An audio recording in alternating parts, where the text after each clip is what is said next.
it's very lazy Dexter and me back on your screens again for another pointless, aimless ramble. Coming to you today from indoors. So we're not outside in the great outdoors today, and definitely no singing. Anyway, to the subject of today's, as I said, inane ramble. It's about lenses, and two lenses in particular. Now, when I bought into the Fuji system back at the start of this year, of course I wanted to replicate the lenses that I was using on my Nikon full frame camera. And my main lens, my go-to lens back then, was the 16-35 f4.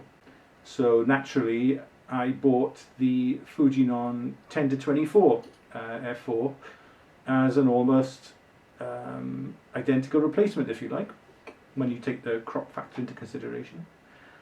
And it's been a fantastic lens. But I kept reading about Fuji's 16mm f1.4 lens. Everybody, absolutely everybody, was raving about this lens. So when I'd saved enough money to buy one, I thought I'd test it out, obviously, and find out if all the hype was true.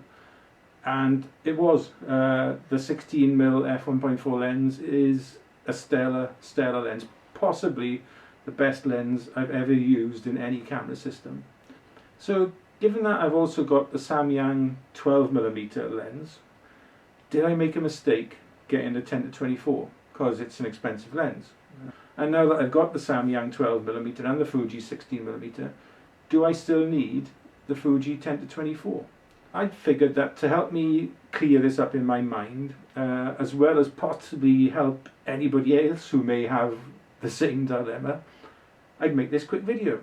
Let's look at the Fuji 16mm f1.4 first. Why is it such a great lens? Well, for me, it's its versatility. I mean, a lens can do absolutely everything. It's a real jack of all trades, and to be honest, master of most of them. You can go from beautiful wide-angle landscapes right down to really close up. I'm not going to say macro because it's not a macro lens, but almost macro capabilities. The close focus and distance on this lens is insane.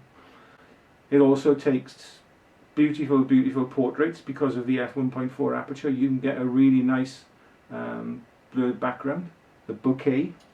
Sure, the 10-24 can shoot portraits, but it can't shoot them at f1.4, and you're not going to get the same background blur.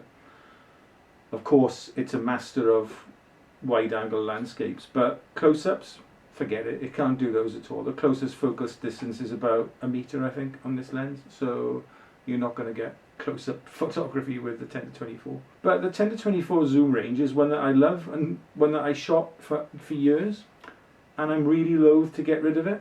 And to be honest, the stills images coming out of this lens are absolutely phenomenal. They are the sharpest I think I've ever seen from any lens. And of course, with the ultra wide angle aspect of it, the 10mm end, it means I can get really wide angle landscapes. But if I want as well, I can zoom right in quite close, so almost like a 35mm sort of focal length. It really is versatile in that way. So my dilemma is this: is there room in my camera bag for both these lenses, or am I going to get rid of one? So to help me decide, I thought I'd put together a quick comparison of the two lenses. Now, cost-wise, they're about the same. They're both about just over £800 retail. Size-wise, the 10-24 is a little bit bigger and a little bit heavier, but on the camera I can't really notice any difference.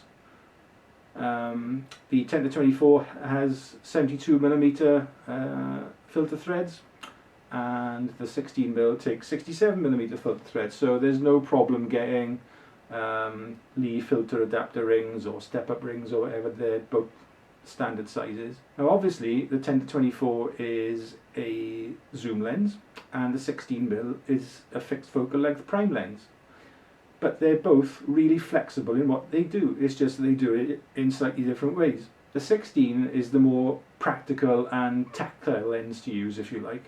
It's got a numbered aperture collar with 1/3 stops, and it's nice and clicky.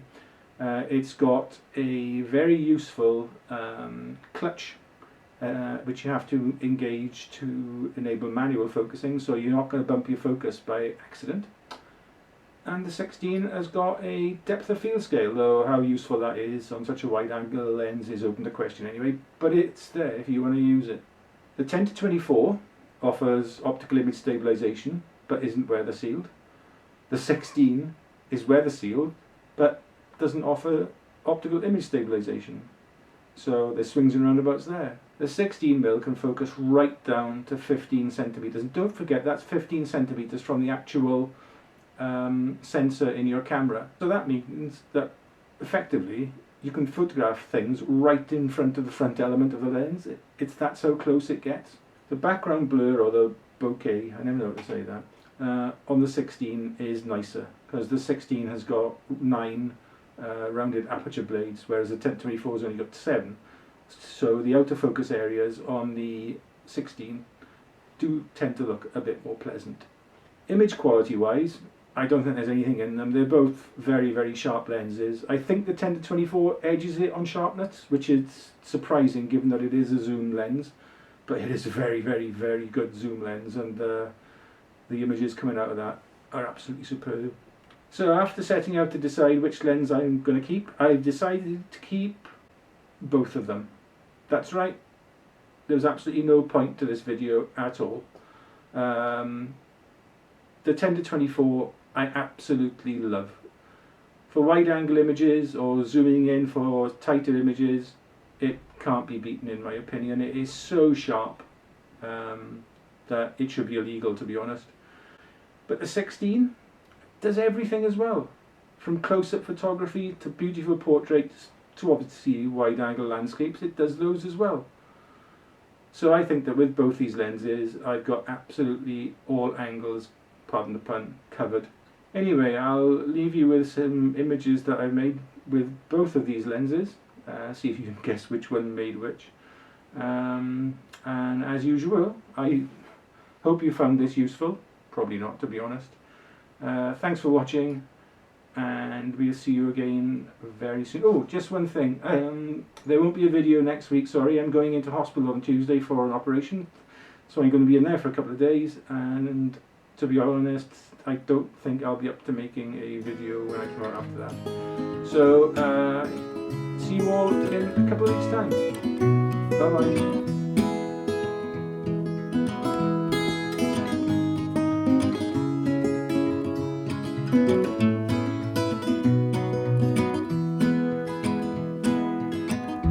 This is the first day of my life.